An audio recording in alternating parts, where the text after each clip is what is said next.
bit wider on the sides It because, was. you know, if you look at your face, you need more volume here because of the ears. You know what I'm saying? So I would let it grow out a little bit on the sides. Right. I got a haircut yesterday because... Well, a lot of people, they don't look at the face shape, they just cut. But I like to look at the whole thing and look at the profile even. You know, so that would just be what I would do. I'd just let it grow out a little bit more. Could I be like Clark Gable though, with the big ears? Definitely. Definitely, yeah. How about like Moshe Pippin? No, just kidding, just kidding. I can never find someone to cut my hair the way I like it. I always like my hair to be cut like it hasn't been cut. Yeah, then I like it to be natural. I like a hair that you could just run your fingers That's through what I like to do. and not have to use a blow dryer or anything because men don't have time and they don't really, you know, I think it should be natural. It just, if you can have a good haircut, it would just flow. You know, you don't have to do anything. That's ideal. Of course, you know, for a special occasion if you want to do something, but generally speaking, I think. Could you please run your fingers through my hair? Just curious. No, just so. And you do this on the set, or you do this privately? I've done for films, and I've done hair and makeup. I've got a really cute thing I'll show you. I put a mustache on this guy, and it's a really cute thing. He tries to commit suicide, and he just can't do it because it's sort of funny. And he gets a rope and he gets himself all tangled up, and then he tries the gun. There's no bullets and all these things. So he goes, "Oh, I'll just relax." And he goes to light a cigar, and it blows up on his face, and he dies.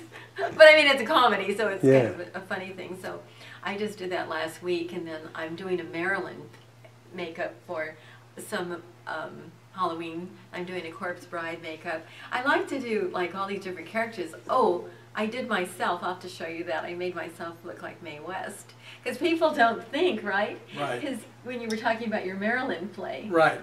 But I do her all the time. It's really wonderful. But I have a picture with a Marilyn hairdo. Really? And I actually did. Do you have it with you right now? Yeah, I do. I'll show you. Oh, Why don't you get it? You get it? Yeah, you can get it. Let's take a look at it. You know. Okay. Ladies and gentlemen, as you know, it's on my phone, so it's kind of hard to. Oh, it's on your phone. Yeah, I'll show you later. Perhaps this is an informal. I actually played Cher too a couple years ago. Wow. Really? Now that's interesting. Yeah, yeah. That's her expression, right? She goes. Yeah. Oh, wonderful. But it's fun. Yeah. The whole thing is that it's fun to be different people. I did a movie where I wanted to play this character, Coconut Palms, and I'd already played a French maid, and I said to the director, if I can make myself look so different that you don't recognize me, would you let me play that part? Because she's a really kind of character like that, you know. And I really like doing all these really weird, you know, goofball characters. So I put a redhead wig on, and I changed myself, and I came in, and I walked out, and he goes, okay, you know. So a lot of times I do things and people don't even know it's me. I've done that a couple times. It's kind of weird. I played a redhead on the Danny Bonaducci show. They flew me to Chicago. They paid me per diem and the flight and everything, and $700. And I was a white woman with red hair that was a dream girl of this black guy. And I thought, there's no white women in Chicago? But I didn't want to ask them why they're hiring me, because then they might go, well, yeah, why are we hiring her? So I didn't say anything. I just got to keep the wig too, because after it was over, nobody asked me for the wig back. Maybe they didn't know it was a wig, and I just walked out like that. That's fabulous. I mean, that, you know, you do all those voices. Did you ever know Joni Gerber at all? Oh yes, I met her. Because I did for Hanna-Barbera with Gary Owens. Right, right, sure. Gary is I did a child voice, but I was a child at the time. Did you? Yeah, oh, yeah, Joni. Animal crackers and by soup, lies and tuckers, whoop the loop. Oh. Gosh, we do, we have fun swallowing animals one by one. How about the calla lilies are in bloom again, really they are. The calla lilies, you know. You never know what you're going to get. I like to surprise people. But Spencer, I think we should do this. That's my Katharine Hepburn. She was But great. anyway, no, this young lady is... Katharine Hepburn. This young lady can really do it. Anybody... My favorite actress, actually. She's your Yes, I love her. Well, Scarlett, you know, well, I can't compete with that. You know, I mean, you're too mercurial in your. Like Robin Williams, right? In your Or Peter Sellers.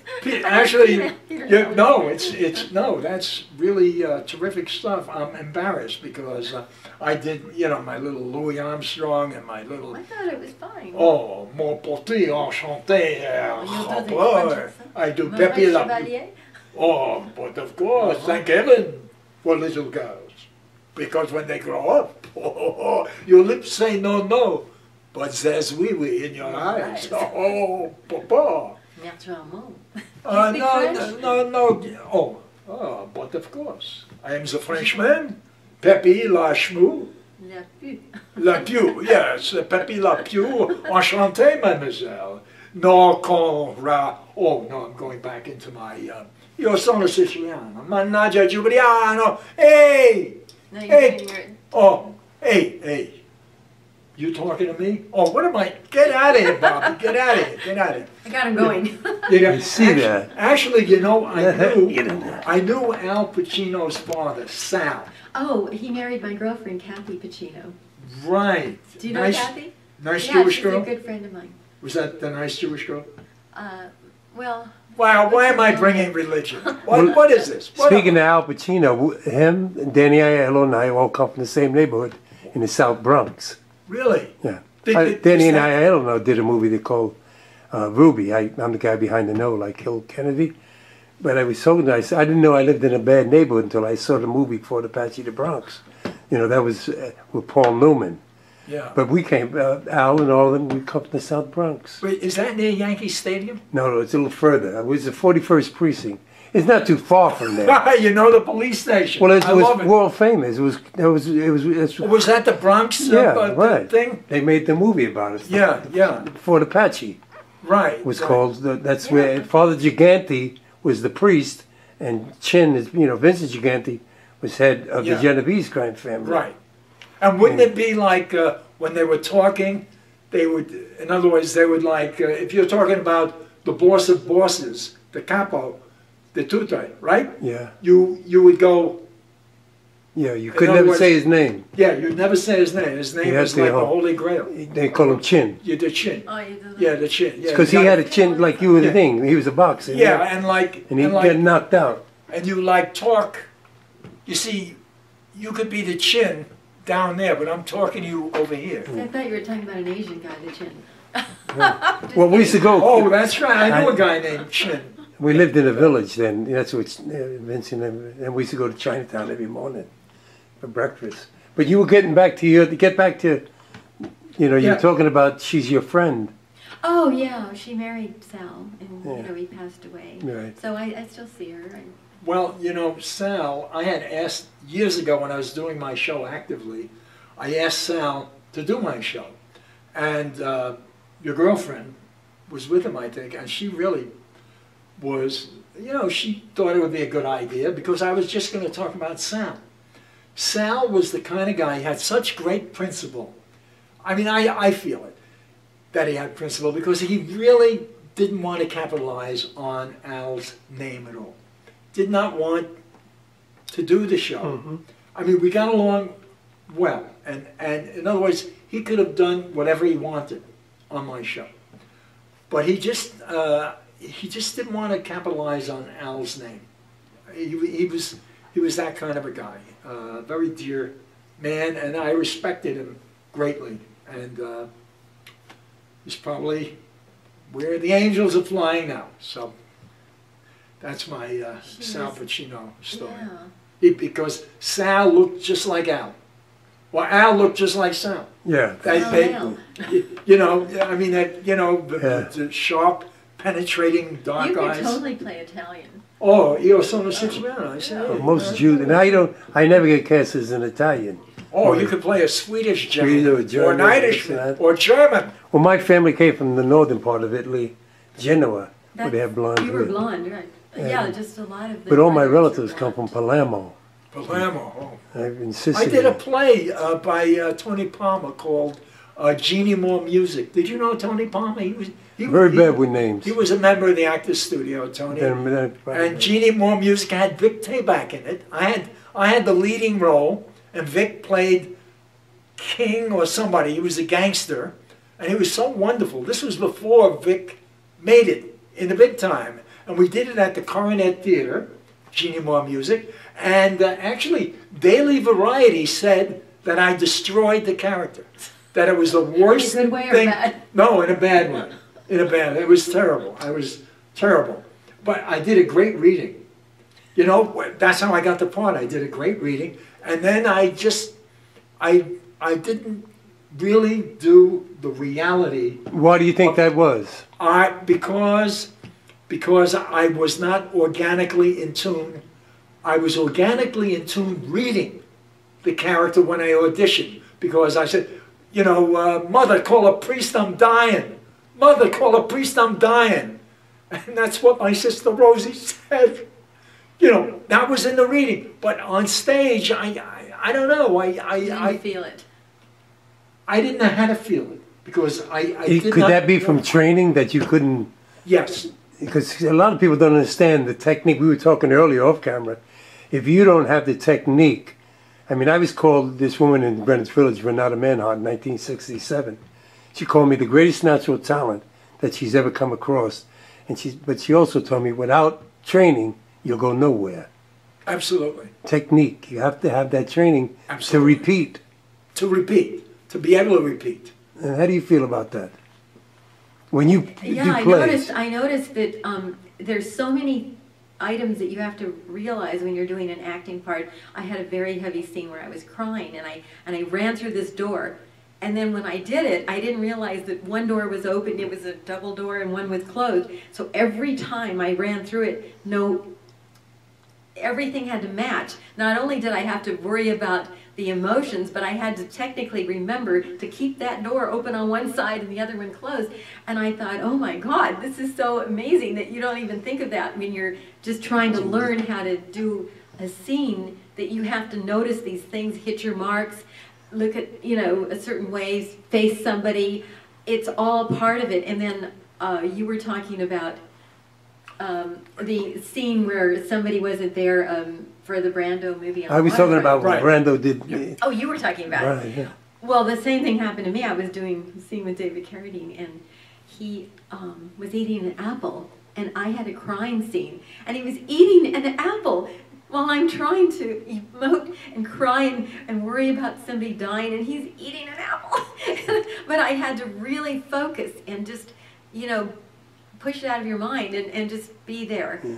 And you just can't let any distractions, you know, you'd have to be so true to your character that you can't even worry about what anybody's doing. They could be like making faces at you, and you have to really get into what you're doing. You're right. People don't realize, as we were talking earlier about the technique. I was talking about Marlon Brando in a cab scene when he thought I could have been a contender. Right. Now when it came time for Rod Steiger's close-up, Brando never showed. He just never came back. Really? So he had to do the scene with no one there, which is really difficult. Oh, wow. Which is really unprofessional. Brando wasn't very nice of him to do that. Absolutely. You know, and it's funny you talk about doing a scene with David Carradine. Actually, his first wife was supposed to be here. Yes, I saw that. You had that on Facebook, so I watched. Oh, that's his daughter. Yeah, that's Kalisa. The one I watched. Yeah. But can you imagine having nobody there is better than having somebody eating an apple? Eating an apple was really disturbing. That was crunching into my ear. Right, oh that had to really. But you did it. Yeah. And then, you did it. Yeah, and then there's another scene where I had to be very close to some actor, and he hadn't showered, shall I say, and the lady that was doing my hair said, you know, you'd think that he'd at least have showered for this scene. And I said, how do you know? And she says, we can smell him from here. I said, oh, really?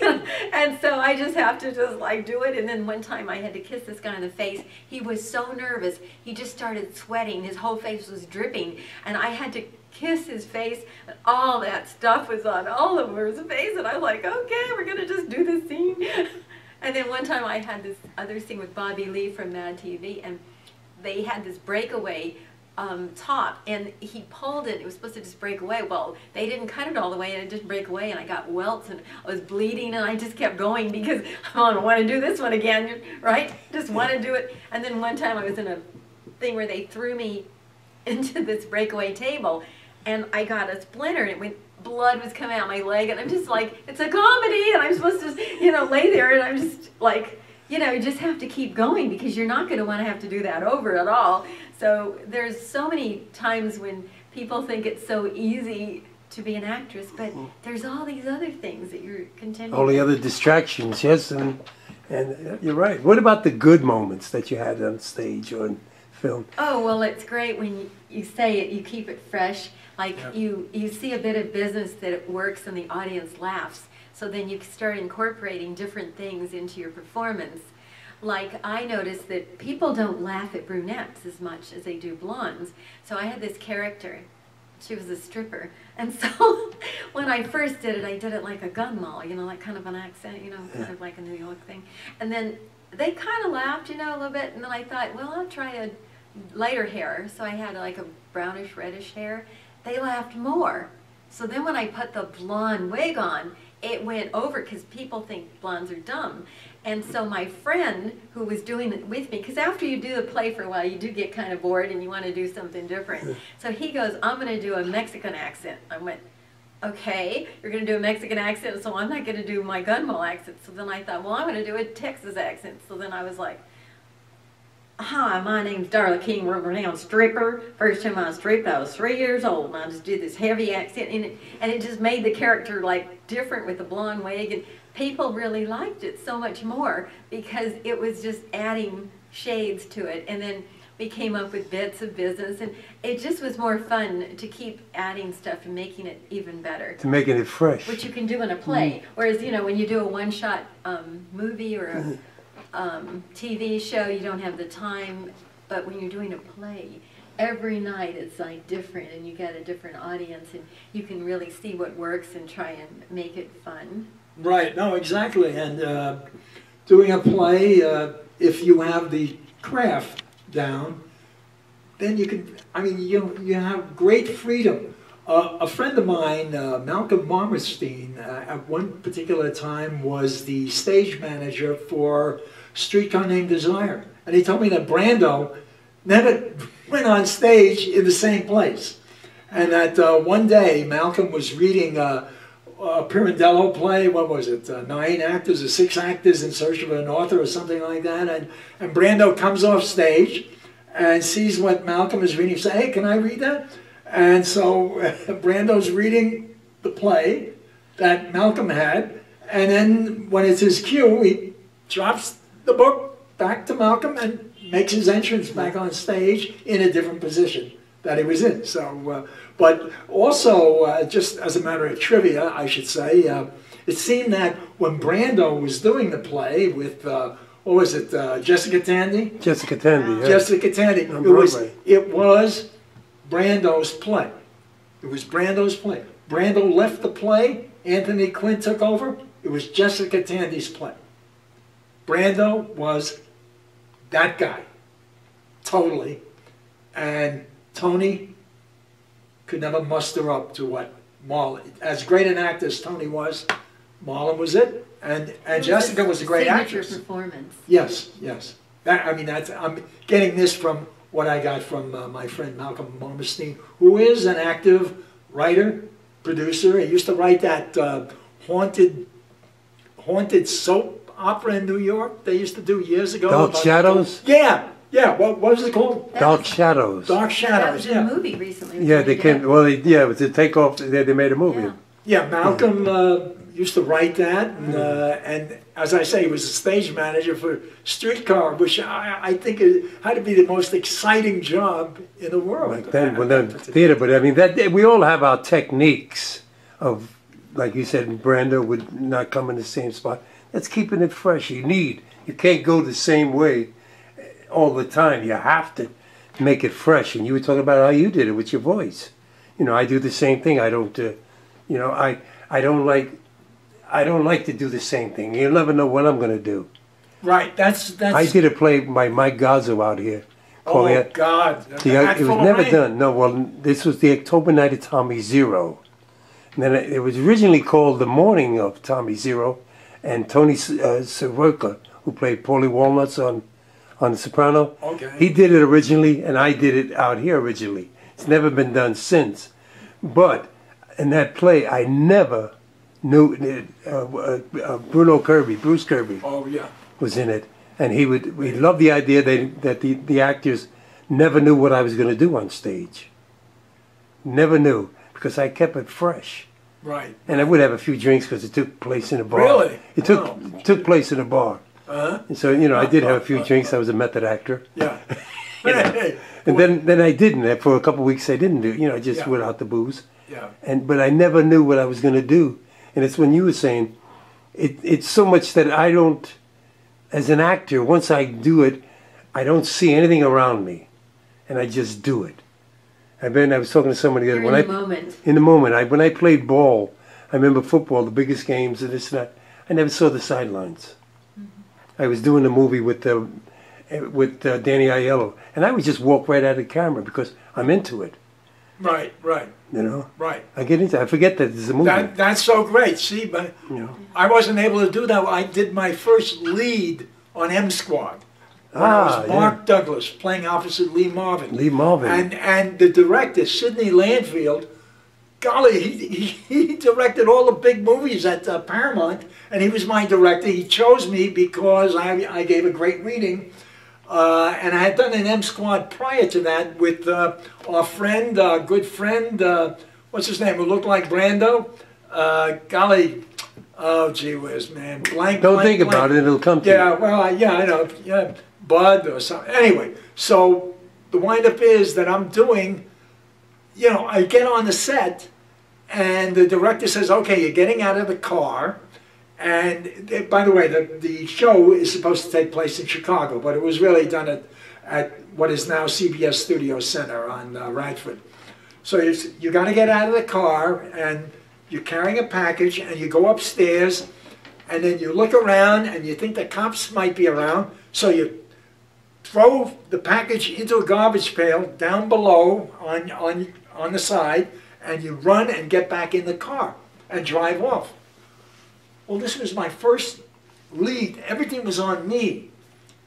And I was so intimidated. Yeah, in other words, if you had me without any stage direction, just reading across the table, I knew my lines, I knew everything like that. But I was so, he said, I got to get out of the car. So what I did was, I hunched down behind the car, like this. I hunched, and I'm going. And the director says, "Hop, come, wait a minute, what are you doing?" I said, "All I want you to do is, get out of the car and don't do this. What are you doing? I mean, it's daytime, So I got through it, okay, and I was so freaking nervous and everything. Like I did it, okay. Then when we had the interrogation scenes with Lee Marvin, I said, I told you, I met the guy in Washington Park, he gave me $40, he told me to deliver it, what do you want me to say? All this kind of stuff was working for me. But then, when I would have to follow the direction immediately on the set, which always ticked me off, by the way, that actors always got like the lesser bite of the apple. In other words, on television, actors never really had the time to rehearse. In other words, it's for camera. And I felt like, hey, screw camera. What about me? But I didn't have that chutzpah at that particular time. I was just, doing a lead on the show, co-starring, and, top billing and all that kind of stuff. And so an actress, Evelyn Scott, God love her, she was able to run through scenes with me that I had. The show was called Robber's Roost of M Squad. And when you see it, it really came out well. But I was really scared. That's why I was supposed to be about a scared guy, scared kid. It worked. It worked. But this lady, Evelyn Scott, if it was not for her helping me, she was an older woman who ran the boarding house that the gangsters are hiding in. And I was in the boarding house and all that kind of stuff. So, long story short, we all need help. We all need help. What about you, your first role? Do you remember it? I was a kid. I was like too young. I mean, I didn't have lines when I was little. Well, that's your. Then what about So, your first role that you remember?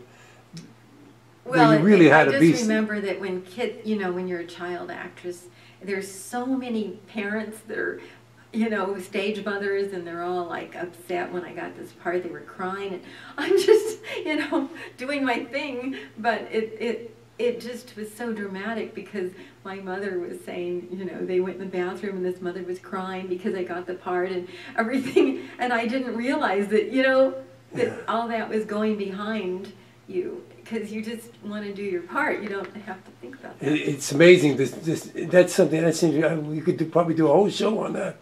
The stage mothers, it's really them that didn't get the part, not the child. Exactly, that's so true. And years later, we were watching on TV that movie Gypsy, and that scene when she goes, "Mama, I don't need you anymore," and Rosalind Russell's like doing everything's coming up roses. I could have been on the stage. She does that thing, and I looked at my mother and she was crying, and I went, "Oh my God, this is so real," because it's so true. They live through you vicariously, and you become the one that they have to channel. Right. All their emotions through, and if you don't get it or you get it, they're so happy. And one time I got picked to, it was like a tisket, a tasket, and they had a lead little boy, and he was going to throw the handkerchief. It was all the kids in a circle, and of course I go, "Don't do it, I'm not going to chase a boy," and he threw it in back of me, and I didn't chase him. And oh my God, for a whole 2 weeks, I can't believe it. The director picked you, little boy picked you, and you didn't go. And you're like, oh my God, I got to make it up to her. So that's when I decided I better get a part or get a good part so I can make it up to my mother, because I felt so bad because they demoted me to the sandbox for the rest of the night. Really? And I wasn't in the scene. And I was like, oh dear, I better do something good for her. And so then that's kind of really why I became an actress after, Really, because being a good dancer. I just wanted to make her happy. Make your mother happy. That's and then interesting. afterwards, I was good at it. I could really see, that I could act. I was looking at the other kids. I'm like, oh my God, they're not doing that so well. And I felt like I was really doing it like Tallulah Bankhead, like this really dramatic thing. And I watch it on TV, and I'm like, I have this really squeaky voice. And it's nothing like in my mind. When I was a child, I thought I was just deep and dark and heavy and dramatic. And it's like this little girl with a squeaky voice. Could I wrote a play about a girl who was Tallulah. Really? I'd like you to look at it, yeah. Yeah. Well, she had that smoky, dark voice. I've got a very, very dark voice. Yeah, you do. I mean, you're very, yeah, go ahead. Okay, this one. Thank you very much. That's my Presley voice. It's very low. No, that's... Do that to the camera. Do the Tallulah. Go ahead. I want No, to that's hear. Elvis. No, I love it. Go. You got to do it. Go ahead. Thank you very much. That's my Elvis Presley voice. It's very, very low. I don't know. It's really scary. It scares people sometimes. It's wonderful. Well, I with have Elvis, such a deep register. with Elvis there, we're going to end this now because this has been great. We've done 3 shows. We did. Oh, All I want to say was, all I want to do is drink your blood to make it immortal, my dear. Oh. Drink my blood. Drink your blood to make... Yes, Count Dracula. The best was Gabe Dell. He did the best Count Dracula. His son is a member of the Actors Studio now. Really? Gabe Dell was from the East Dead Side End Kids. Kids. Yeah. East Side Dead End Kids. He was the one always in a suit, tall one. Yeah. Was never hanging out with them. We was like older than him. Good actor, good guy, good man. Wonderful guy. Yeah, I know. Met him. I met his son up at Tina's house when I was dating Tina Louise. Wow. Yeah. Nice. I was one of the. I went out with both Tinas. I'm probably the only guy in the Tina world. Sinatra? No, Tina. That played Ginger. Oh, okay, yeah. There Tina was Louise, yeah. Tina Louise, and there was another one that did the movie. Wow. And they were both named. Judy Baldwin. Oh. What a great... Actually, I did my final for the Actors Studio with her when I did Frankie and Johnny. Oh. We did. That's how I got in. It was Mark Rydell, Marty Landau, and he died. The one that he directed Tootsie. Oh, yeah, Sidney Pollack. Sidney Pollack. Yeah. Those are my 3 judges. Sure. When I got into the studio. I was so, at folks, I okay. apologize, Yeah. but this is all. It's gonna cut off, And I want to thank, well, this has been really a gift for me to listen to this. It's been really wonderful. And folks, it'll be up tonight, so I want to thank you. The Method Actor Speaks, so please enjoy when you see this. I know you will. All right?